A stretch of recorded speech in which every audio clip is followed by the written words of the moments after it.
Guys, ngayon magkapakain si Daddy ng manok na Tagalog. Yung mga Tagalog naming manok, pinakawalan na ni Daddy dito sa lupa. Kasi dati silang nakakulong sa brooder. Para masanay na sila, para masanay na sila dito sa lupa. Ayan, si Daddy. Yan yung mga manok naming Tagalog. 23 peraso yan. Tapos meron pa ako dun na nakakulong sa brooder na 25 peraso. Nandun sa brooder namin.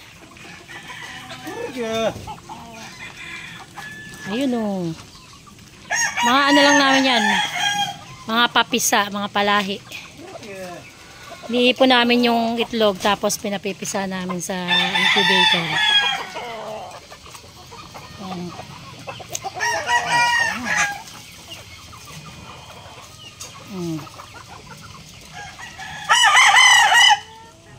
Ayan na o. Nasa iba. Bilang natin, baka nabawasan kagabi. Mabilang. 1, 2, 3. 1, 2, 3, 4, 5, 6, 7, 8, 9, 10, 11, 12, 13, 14, 15, 16, 17. Ayun po yung 18, 19, 20, 21, 22, 23. Ayun. Ayun yung iba. Ayan yung iba. Ang gaganda. Nakakatuwa. Dami nila. Lalo na nakakatuwa yung pagka pinakawala na rin yung 25 pa doon na nakakulong na manok. Dami oh.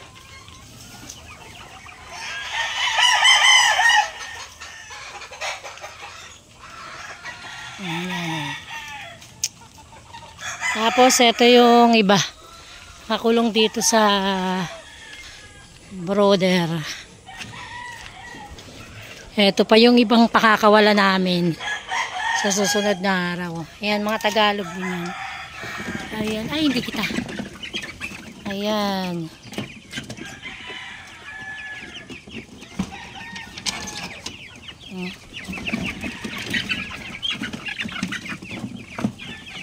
Ang sarap ng kain nila, oh.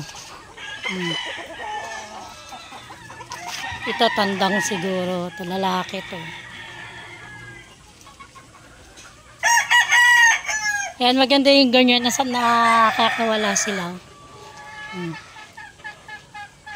Doon namin sila pinalaki sa brooder. So, yan o.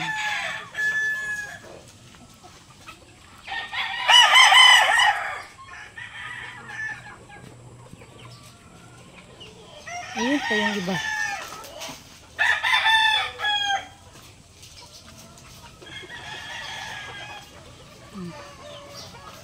Diyan lang sila iikot-ikot. Oo, nag-aaway-aaway pa.